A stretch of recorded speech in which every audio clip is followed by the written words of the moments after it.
Ó, quão grande é a tua bondade, que guardaste para os que te temem, a qual operaste para aqueles que em ti confiam na presença dos filhos dos homens. Salmos 31:19. A reação do mundo. Entre os anos de 1930 e 1950, Madison teve seus tempos dourados. Jornais chamavam a atenção para a instituição de sustento próprio que buscava o status de faculdade sênior. O Nashville Banner publicou meia página de fotos e um texto explanatório sobre o alvo e propósito da escola. Um editorial apareceu no Tination's Commerce, o comércio da nação, de 15 de setembro de 1934. O artigo que trouxe a publicidade mais favorável e duradoura a Madison apareceu na edição de maio de 1938 da Reader's Digest. O artigo de Eldon Melick, intitulado Faculdade de Sustento Próprio, trouxe cerca de 5.000 formulários de estudante a Madison e gerou mais de 20.000 cartas com perguntas. O artigo explicava os princípios sobre os quais a escola operava nos termos mais laudatórios possíveis. Resultados imediatos e drásticos seguiram. Formulários chegavam da Índia, África, Turquia, China, Rússia, de toda parte. A Ripley's Believe It or Not, Ripley Acredite ou Não, publicou um artigo sobre a escola de Madison em sua edição sul-americana. As matrículas do ano seguinte alcançaram o ápice da história de Madison, com aproximadamente 500 inscrições. Em junho de 1938 o New York Times enviou um fotógrafo e um repórter ao campus para registrarem o espírito do lugar com histórias e fotos. Jornais em todos os Estados Unidos fizeram o mesmo publicando artigos de destaque. Em 7 de outubro daquele mesmo ano, Eleanor Roosevelt apresentou Madison com termos entusiásticos em sua coluna amplamente divulgada, Midday, Meu Dia.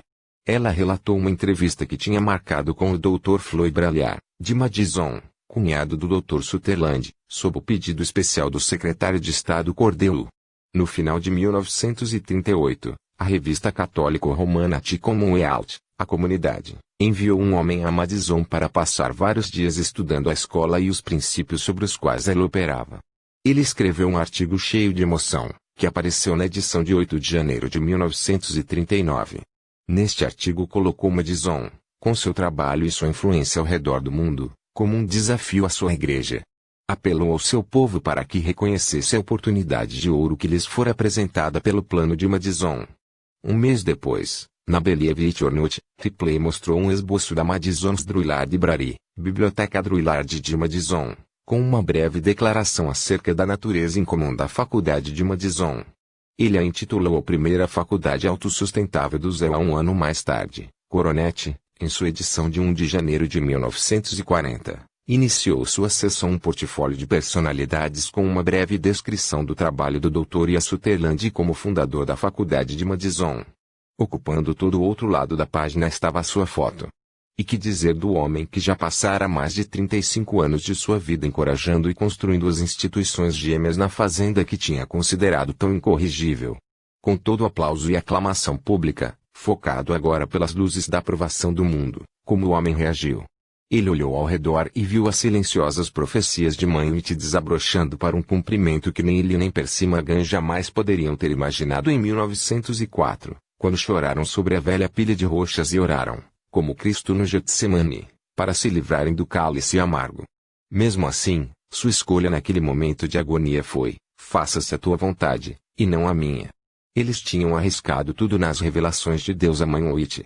Tinham passado por privação, tribulação, perseguição por parte daqueles que deviam tê-los apoiado, e através de tudo isso esse homem, Edward Alexander Sutherland, foi obediente ao plano celestial da linda fazenda. Tendo lançado mãos do arado, recusou-se a voltar ou a desviar-se para a direita ou para a esquerda. Agora, ele viu uma das profecias mais improváveis de Manwitz se cumprindo ao seu redor e estendendo-se em dimensões inesperadas. Ela tinha dito que o trabalho de Madison se tornaria um espetáculo ao mundo, aos anjos e aos homens. Nos planos e pensamentos do Dr. Sutherland, esta fazenda tinha se tornado uma dedicada demonstração do que Deus pode fazer através de homens comuns quando seguem sua direção com um vigoroso propósito. Não importa o que tenha acontecido no passado, não importa o que o futuro pudesse trazer, nada podia alterar o glorioso fato de que durante a primeira metade do século XX Deus fizera algo único e milagroso no planeta Terra. Ele fez isso com um punhado de crentes guiados e sustentados pela direção profética. A fazenda desgastada, assumida por Sutherland em 1904 através da direção de Manwitch, tornou-se uma maravilha agrícola. As pedras retiradas dos rochosos hectares tornaram-se material de construção, não somente de pronta entrega e sem custo, como também os construtores acharam-nas adequadas e firmes. Ainda hoje encontra-se algumas das obras de pedra daqueles dias. Para renovar o solo desgastado, Dr. Sutherland descobriu que o uso contínuo de trevo, feijão de corda e outras leguminosas trazia fertilidade. Revezando entre o plantio de verduras e de alfalfa, e seguindo métodos agrícolas inteligentes, houve uma maravilhosa transformação. Edward Alexander Sutherland viu a escola fazenda de Madison tornar-se exatamente o que Manwitch predissera, um exemplo prático à região sul. O cultivo de frutas tornou-se uma grande indústria. Grandes pomares de pêssego, ameixa e maçã cresciam na propriedade da escola. Vinhas bem cuidadas produziam uvas deliciosas em abundância. Um pomar de pêssegos e maçãs de mais de 3.000 árvores crescia em Ridgetop, Tennessee, no terreno da escola, o qual alimentava a escola e supria o sanatório. Toda a população do grande campus seguia o lema: plantamos e conservamos o que comemos, e comemos o que plantamos e conservamos. Em um ano o departamento de conservas produziu um total de 71,4 barris de pêssego, 23,8 barris de vagem, 52,4 barris de uva, assim como menores quantidades de tomates, peras e maçãs. De fato, a fazenda produzia em abundância. Por esta linda e farta plantação andava muitas vezes o Dr. Sutherland, agora com idade avançada, erguendo um enorme cacho de uvas ou acariciando um pêssego aveludado, batendo em uma melancia enorme ou admirando-se com o tamanho e o peso de uma batata doce sobre uma carroça cheia de tubérculos recém-colhidos. Nestas horas seu coração maravilhava-se e enchia-se de gratidão, e desejava muito que Manwitch pudesse ter visto toda essa riqueza e beleza. Pensava também no amigo, Percy Magan, que já estava ficando velho como ele, mas ainda cheio de fé, alegria e a certeza de não terem seguido fábulas habilmente inventadas em 1904, obedeceram à direção profética, mais segura que a evidência de nossos sentidos. Certa noite, em 1940, Sally Sutherland espalhou alguns dos artigos de jornal sobre a mesa e ficou olhando para eles junto com Edward. Será que Percy possui cópias de todos esses artigos? Edward perguntou à esposa. Sim, acho que sim, disse Sally ao folheá-los. Hoje mesmo enviei-lhe o coronete. Sei que ele vai gostar de ver a sua foto. As fotos não são importantes. Os artigos não são importantes a menos que testemunhem ao mundo que temos feito a vontade de Deus e que Ele tem nos abençoado. Edward olhou para Sally. Agora ela tinha cabelos brancos e rugas, mas o mesmo sorriso ainda emoldurava seus lábios, e o mesmo coração caloroso e alegre animava suas ações. Sabe, já estamos casados há quase 50 anos, ela lembrou-lhe. Eu não me esqueci. Ele sorriu e colocou as mãos sobre as dela. Em 13 de agosto daquele ano, todo o campus de Madison uniu-se em uma celebração para comemorar o 50º aniversário de casamento do Dr. e da Sra. Sutherland.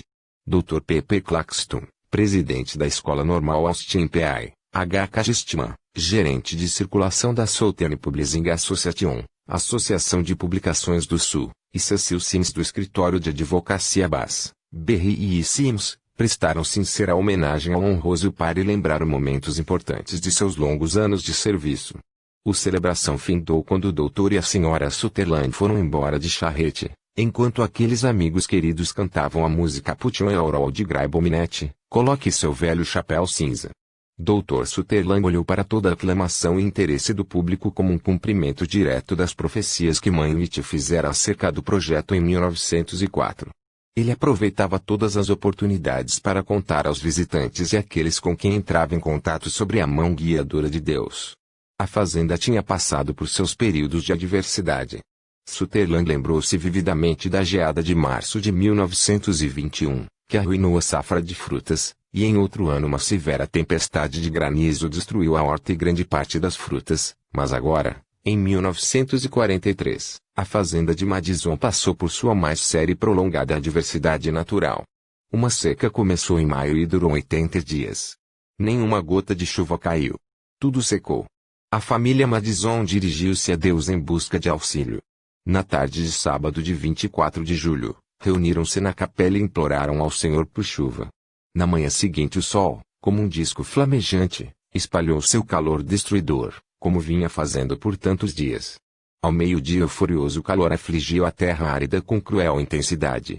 Naquela noite, Dr. Sutherland reuniu todos na capela. Louvaremos a Deus pela chuva que ele enviará. O doutor sorria para eles enquanto entravam e preenchiam seus lugares. Lágrimas misturavam-se com sons de louvor. O Espírito de Deus parecia preencher a assembleia. Alguns começaram a se deslocar pela sala, reconciliando-se e renovando a amizade sob o poderoso ímpeto do Espírito. 2 horas depois, todos foram para casa. A maioria foi com regozijo, mas alguns duvidaram que as orações do Dr. Sutherland prevaleceriam com o Senhor. Estes discutiam o terrível destino de Matizon se nenhuma chuva viesse, o que as pessoas pensariam desses cristãos que oram por chuvas sem obter resultado. Balançaram então a cabeça e decidiram esperar e ver. A manhã da segunda-feira não trouxe nenhum alívio. O sol se levantou com a mesma força e clareza do dia anterior. Murmúrios corriam pelas murchas hortas e pelos cômodos fechados e quentes. E agora? O relacionamento do Dr. Sutherland com Deus estava sendo desafiado. Mas, assim como Elias no Monte Carmelo, a fé do doutor permaneceu firme, e a maioria se posicionou com ele. A família da escola se reuniu para o almoço, e logo pequenos grupos de estudantes começaram a discutir a temerosa ideia de não ter a oração respondida. Pelo meio da tarde as nuvens começaram a se agrupar.